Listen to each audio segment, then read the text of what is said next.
Hello and welcome to a brand new episode of Money Means Business. My name is Ahmed Nader, and tonight I'm filling in for my colleague Nirmeen Nadeem as tonight and this week specifically we will be shedding more light on the main economic activities in Egypt in the past week, and on Saturday as well we will be shedding more light on the selection of the Egyptian central banker, or the governor of the Egyptian Central Bank, Tariq Amir, as one of the best, or the best 10 central bankers, governors, and the governors of the central banks all over the world.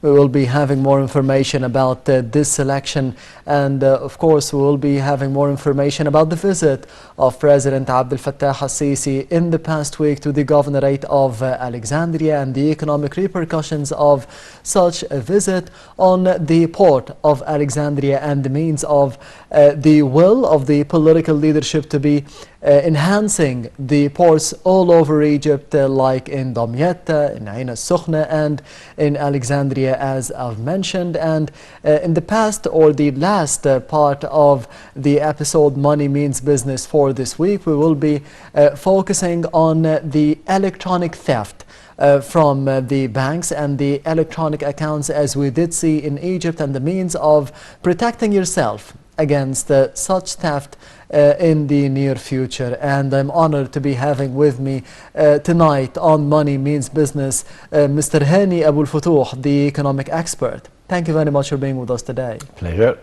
Pleasure is all mine. We will be starting with a report about the selection of Mr. Tariq Amir, the governor of the Egyptian Central Bank, as one of the best 10 Egyptian or governors of the central bankers all over the world. We will be having more details in the upcoming report, so stay tuned.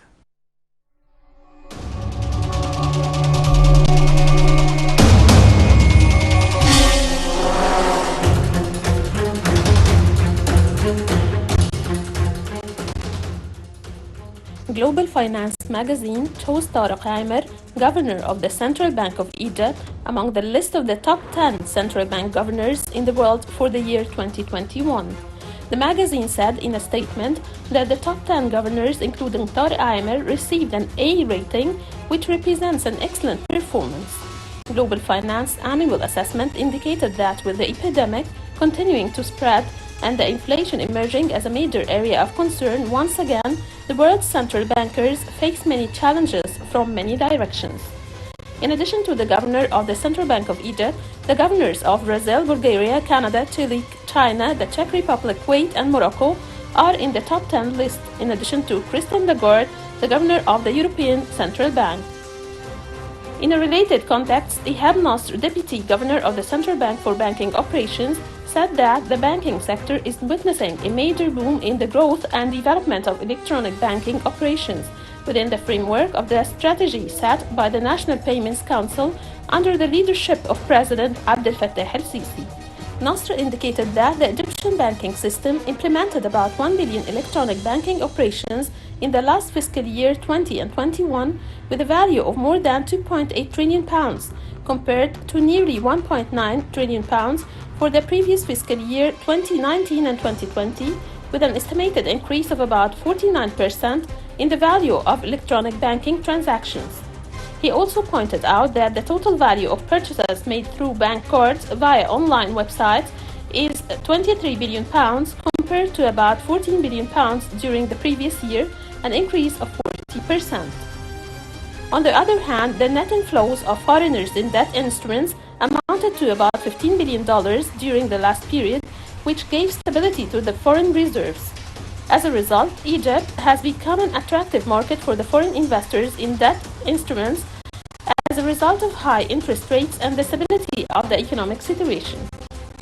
In a report, the Central Bank of Egypt announced a decline in the value of gold included in foreign exchange reserves during August 2021 by about $29 million to reach about $4.239 billion, compared to $4.268 billion at the end of July. The central bank revealed in a report that the value of foreign currencies included in the foreign exchange reserve during the month of August 2021 decreased to $33.593 billion compared to $36.147 billion at the end of July. On the other hand, emerging market currencies hit 11-week highs after a sharp slowdown in U.S. job growth suggested the Federal Reserve may not rush to scale back stimulus, sending the South African rand up 1%, while the Mexican peso touched in the 3 weeks. The MSCI Emerging Markets Currencies Index is up 0.3%, putting it on course for its best week of the year, while its currency counterpart is up 0.3%.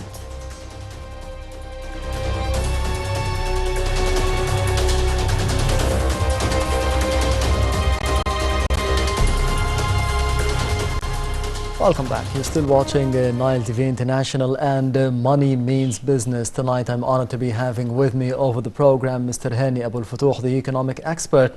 Mr. Hany, first of all, Tariq Amir, the governor of the Egyptian Central Bank, he received an A ranking through the financial magazines from all over the world, one of the best or the top 10 governors of central banks from all over the world. Why do you think he got this ranking? Well, let me give you a brief background about the central bankers report cards. Yes. This award, in fact, has been in place since 1994. I mean, 26 years in consecutively. Yes. And this award is being published by the Global Finance magazine. The Global Finance magazine was founded in 1987, and it has readers and circulations in 191 countries. And in fact, it regularly selects the top performing central bankers from 101 key countries. It's not only in the emerging markets, but also these countries include developed and emerging countries as well. Yes. There are several criteria for selection, which the Global Finance magazine follow. In fact, your question is, what are the reasons behind selecting Mr. Tariq Amir, Yes, the exactly. governor of the Central Bank of Egypt? There are several reasons. In fact, he is qualified to be chosen or selected because he has passed a rigorous test or criteria which the Global Finance applies for selecting the top performing governors among more than 100 key countries from all over the around world. the Yes. world. For example, Mr. Tariq Amir, being the responsible person in charge of leading the monetary policy in Egypt, has achieved great success in steering the monetary policy to achieve its goals within the difficult time, the unprecedented time of the coronavirus. Yes. And I would say that the Central Bank of Egypt, since the beginning of the coronavirus in March 2020, has taken several initiatives and measures in order to bring the economy and the financial system to function normally as possible in such a difficult time.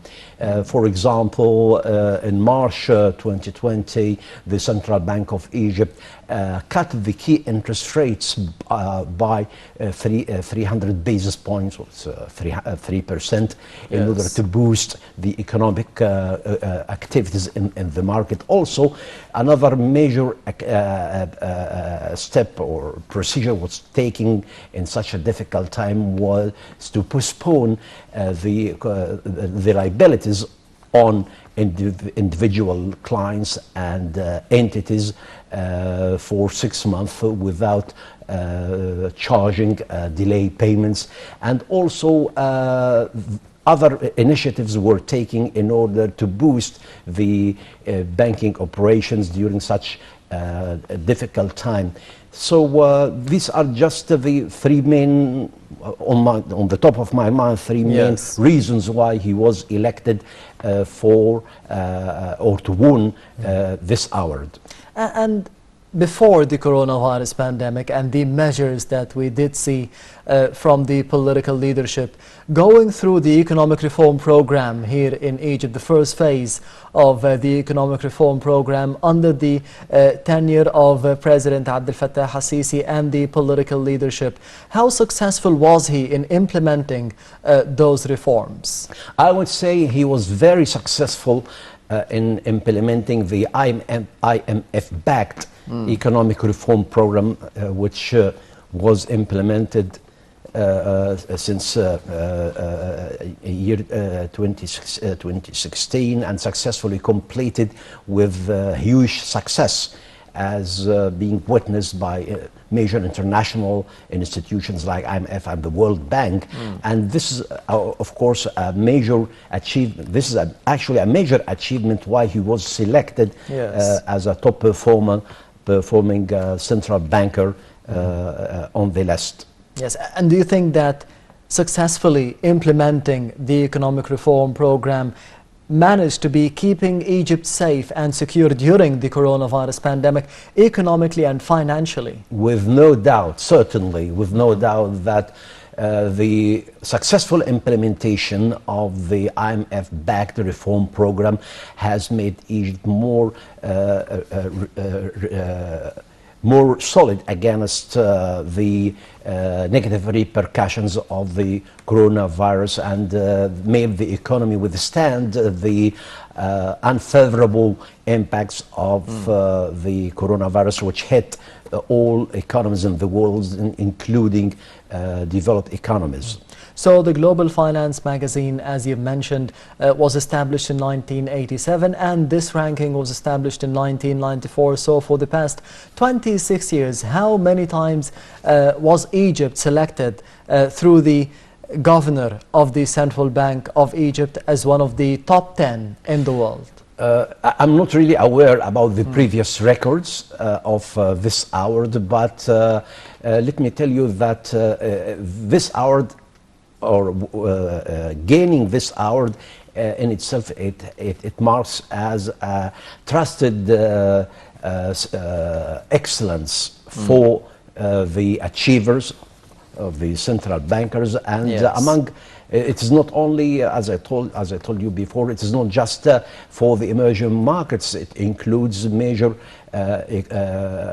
economies as well. And on the list is grouped into two groups, or is divided into groups: Group A and Group A minus. And on the list we have Egypt, we have Morocco, United States, Zimbabwe, South Africa, and so Egypt to be included on this list is something which really makes us feel very proud of such achievement. And what does it say to be selected in this list as Egypt as a whole? What does it say about the country, about the economy, about the path and direction of the country under the tenure of President al-Sisi?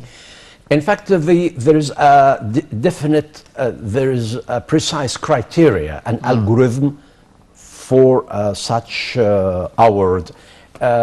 They focus on implementation of the monetary policy, stability of the currency, achieving the growth objective, the economic growth objectives, and boosting the growth in the economy and the banking field as well. So again, they use some qualitative and quantitative, subjective and objective measures in such selections.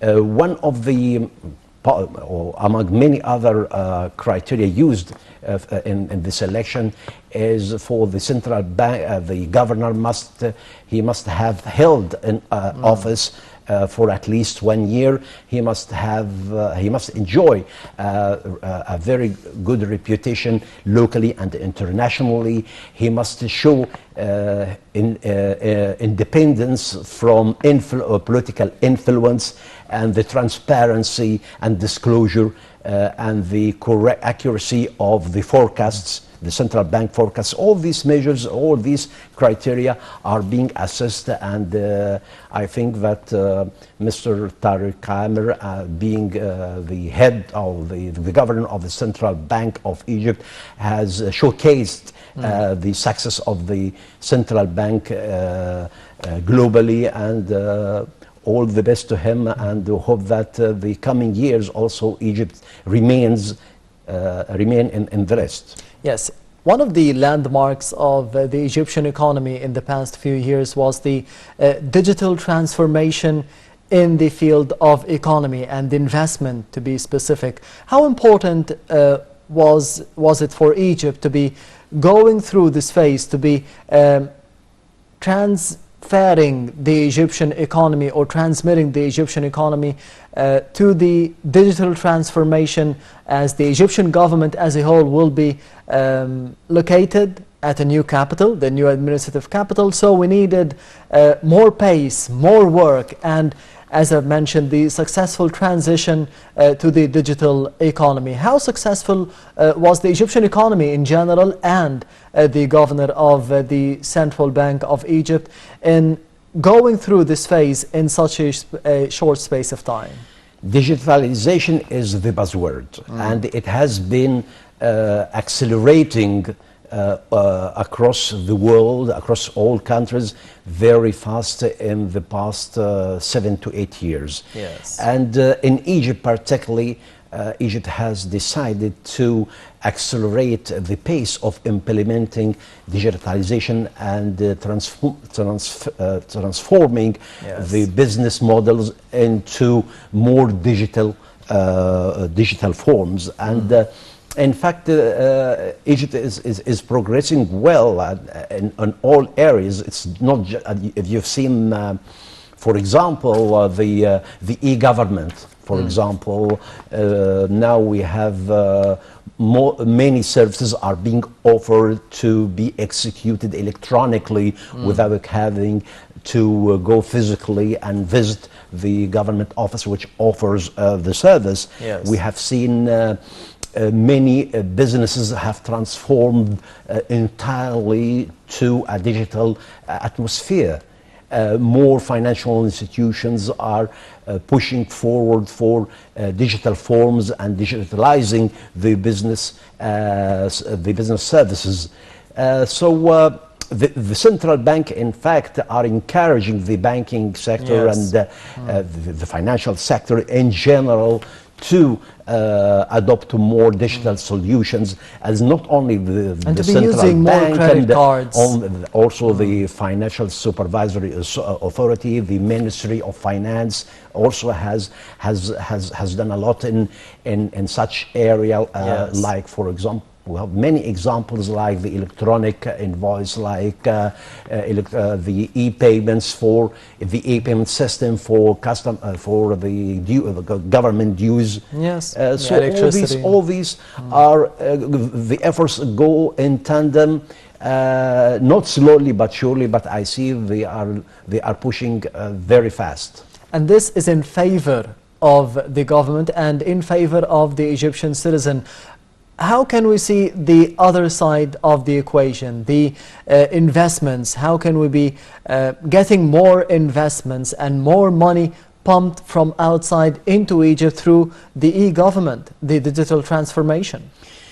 The e-government, the digitalization, the transformation, all these are all, on one hand, are being seen as favorable investment environment in the eyes of foreign investors, as well, of course, as well as the local investors. So Yes.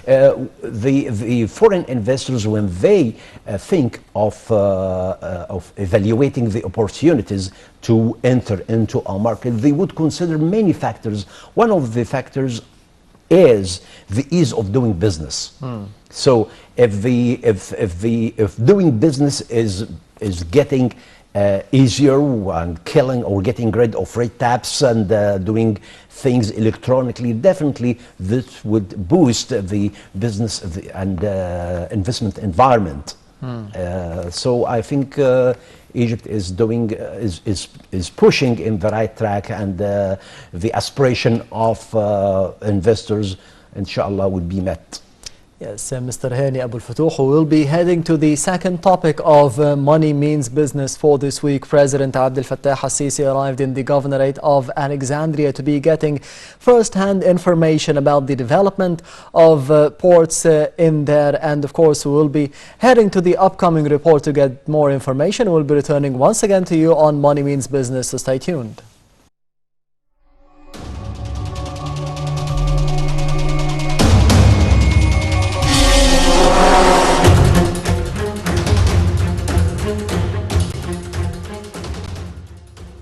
President Abdel Fattah al-Sisi inspecting the development operations in the facilities of the Alexandria seaport raised several questions, perhaps the most important of which are related to the strategic importance that will be reflected on the port after its development.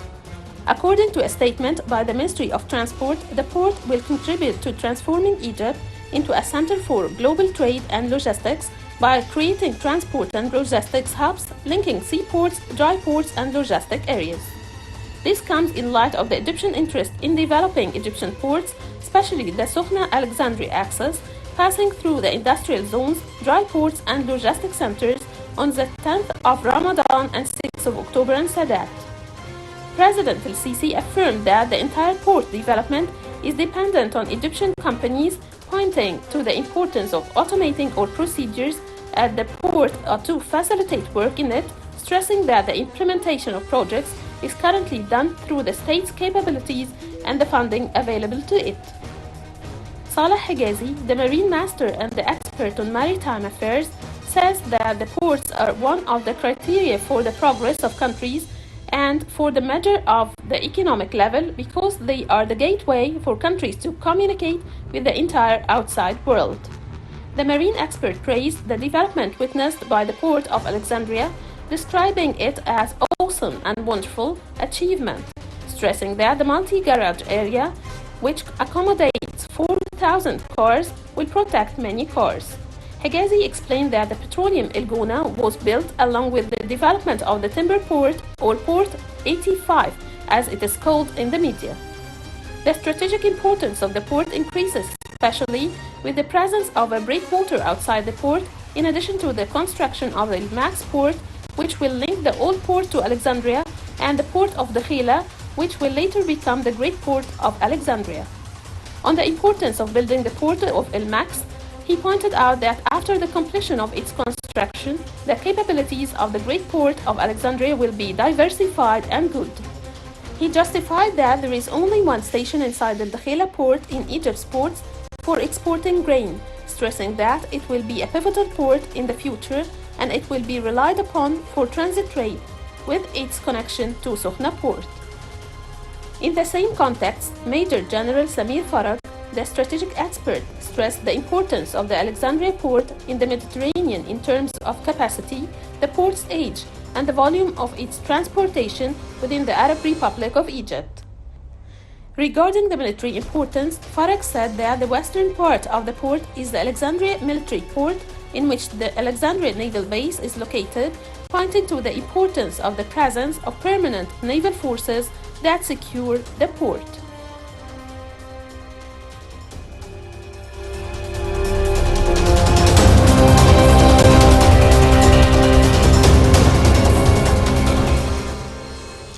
Welcome back. You're still watching Money Means Business for this week and the episode for tonight. We are honored to be having with us today Mr. Hany Aboul Fotouh, the economic expert. Mr. Hany, first of all, speaking about the efforts of President Abdel Fattah al-Sisi to be enhancing the livelihoods of the Egyptians in terms of the economy and having more investments, as we did see the visit of President al-Sisi in the past week to Alexandria. Today we are celebrating the launch of a new strategy for the human rights in Egypt. The human rights, of course, one part of it is the economic aspect of any citizen. How did you see those efforts in the past years under the tenure of President Al-Sisi to be enhancing the livelihoods of the Egyptians economically? These efforts are ongoing, in fact, and they did not start just this year or last year. They have been running for several years. And if we see, if we look at the recent visit of President Al-Sisi to Alexandria Harbor to check the development works in Alexandria Harbor. Yes. We see that this is just one of the many other activities that the president is undertaking in ongoing basis. So if we see the recent, if we look at the recent visit, we see that the president has received first-hand information about the development works in Alexandria port, and other ports also are being developed in order to make Alexandria the international hub for logistics and international trade. And the projects in Alexandria, the development projects, are expected to be completed by year 2024. So these projects are very important for the investment side, because without having the proper infrastructure, the seaports, the airports, the roads, the bridges, all connected or in one way or another, the local or international trade won't run as smooth and efficient as we would expect. Also, these huge projects, mega projects in different areas, are important for the well-being of the future of Egyptians, or at least we can see that the unemployment rate has come back to a moderate level. It's now, I think it stands at 7.2%, despite the repercussions of the pandemic. And these projects create or engage many business activities. So it helps in increasing or boosting the economic growth rate and creating jobs and creating income for the business entities which are involved in these projects. So in few years, I think we will see Egypt in a different place. And the outcome of these projects will be materialized more in a more clear way in the near future, inshallah. How do you assess the vision of President Abdel Fattah al-Sisi, the agenda of President al-Sisi economically in the past 7 or 8 years, to be having an economic reform program? For example, we didn't have this idea before in the past 30 or 50 years.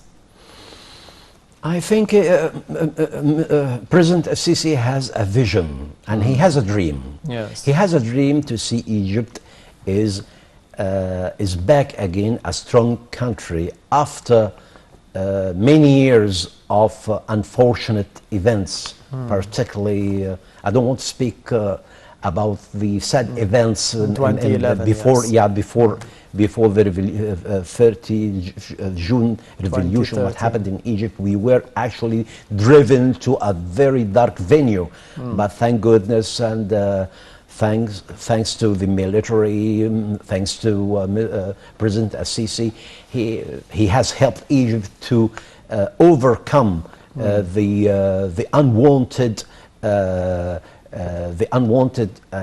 venue which we were pushed during the Muslim Brotherhood time. Yes. I think the vision the president's vision matches very well with Egypt Vision 2030, and we all have a dream, and this dream will come true one day. We'll see Egypt again, back again, and taking a suitable place in the forefront of all nations. You've mentioned that the country now is connected in different ways, online, offline. One of the main points of the agenda of President Al-Sisi was to be building more roads, thousands of kilometers of roads throughout Egypt, not just within the capital, but building a new capital, building more than 20 new cities, renovating the old neighborhoods in the capital and outside of Cairo. How do you see the idea of building thousands of kilometers of roads, of new roads in the infrastructure of the country, to be connecting it as soon as possible for the pumping of new investments? It would be easier for any investor to be coming in now. There are many reasons for having roads and access renovated or built, because for example, no foreign investors wouldn't come to a country with improper infrastructures, with dangerous roads marked with high rate of accidents. If we don't have proper access and the movement of goods to the ports or to the seaports, or locally within the country among different governors, wouldn't be easy. So these all hamper the investment climate. Also, you would imagine that few years back, if you live, for example, on 6th of October and you want to go to downtown here, how much time you spend, how much hours, how much effort, how much money is lost in how the impact of pollution also on the health of citizens. All these problems are interrelated.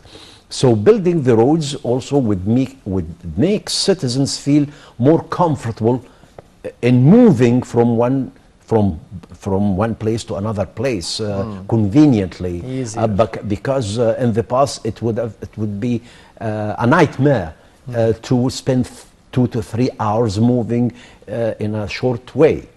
So I think all these are altogether interrelated, and it has one side is improving the quality of life for the citizens, and on the other side also it touches on improving the investment climate, because investors would definitely look at the quality of roads, infrastructures, seaports, airports, railway stations, and connectivity, internet, high-speed internet. All these work together to make life more easy and comfortable. So what is the importance of building new cities, new Alamein city, for example, new Mansoura city, and new cities in Upper Egypt, and more specifically the new administrative capital, economically, the importance of building those new cities?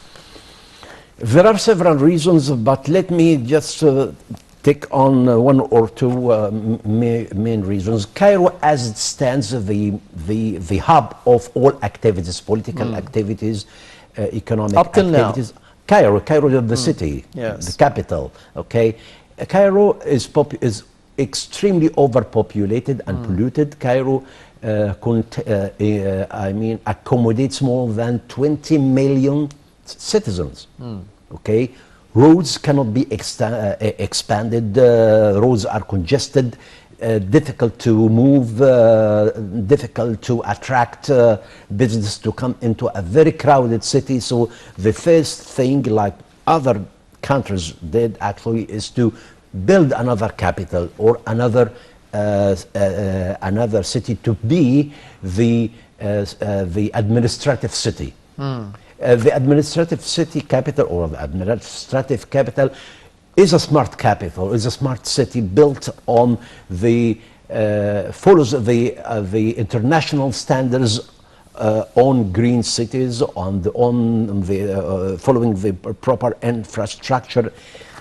And of course, when not only the administrative capital, but other 21 cities being built, including New Alamein and other cities in Upper Egypt, we need to evacuate the bulk of citizens living in the traditional places in the Delta and Cairo to move to other areas, because in Egypt all population centers around or live in just 5% of the whole land. The Egypt's land is the 1 million kilometers. We just live on 5% of such a huge space. All that was needed to make even the citizen feel that he moving to a new city with good quality of life, greenery, good services, education, which cannot actually universities. be fulfilled or offered in such congested areas. Yes, we return to the visit of President Al-Sisi to Alexandria. How do you think the efforts of the political leadership under the tenure of President Al-Sisi has been affecting the coastal city or the coastal governorate of Alexandria in the past few years, and more specifically after the visit and the port of Alexandria itself? Alexandria has been always the #2 city in Egypt. And it is in the eyes and hearts of all Egyptians. And Yes. The President Sisi regular visits to Alexandria and of course other cities is important, that he receives first-hand information about the progress of the projects being executed, and actually listens to the pulse of people and see the problems and give his directions to the responsible officials in the government to overcome these problems. For example, in his last visit to Alexandria, the president gave his directives to the government that decent compensation should be paid to those citizens who would be forced to leave their houses because they would be evacuated for The projects. for the projects. Yes, the houses had to be demolished and need to be compensated. Not only the compensation, not just for the house owners, but this will include owners of empty plots of land, owners of small shops and bakeries and small businesses. These will all benefit from the compensations which will be offered by the government. Yes, this brings me to an important point, that there is a vision for President Al-Sisi economically, there is an agenda for President Al-Sisi, but on the other hand, President Al-Sisi always says that there is support from the Egyptian people for this agenda, for the economic reform program, for those steps taken in the right path for Egypt. How did you see the support of the Egyptian people to this vision? I see that the Egyptian citizens have realized the importance of the tough measures taken during the reform program, and it wasn't easy at all for the Egyptian people, but they have showed patience, they have showed understanding, full understanding, even though the increase in price and Yes. of some commodities and utilities, they have shown a great deal of understanding and support. Why they have shown this patience and understanding? Because they support the president in achieving his vision and achieving the dream to place Egypt in a better place. And why do you think that the president and the government were so keen on having a number of mega projects, not just in the capital, but all over Egypt? We will see new Egypt in few years. We have started to see the glimpse of New Egypt in many areas, not Cairo, not only in major cities, including Cairo, but also in other areas, in the small villages in Upper Egypt, in small towns. The changes have come or are being accelerated in the past few months, despite the unprecedented time of, or the difficult time of coronavirus. Egypt still progressing with the mega projects. The mega projects have helped Egypt to restore its economic growth rate, which was 5.6% before the pandemic. Now, Yes. hopefully by end of this year, will achieve again more or less the same level. It's above 5% as expected by several by Fitch rating agency and other international reports. So all these initiatives and mega projects will put Egypt in a better place, and of course the mega projects, nobody would disagree with me that they create jobs for people, and in many professions, particularly in the constructions area. Sometimes you cannot find workers because they are all being employed or busy doing businesses in Yes. New Alamein or in a new administrative capital city. So I think this the results will be fantastic over the very short time in the future. Yes, Mr. Hany Aboul Fotouh, the economic expert, thank you very much for being with us tonight on Money Means Business. And this brings us to the end of Money Means Business for this week. Thank you for watching, and goodbye.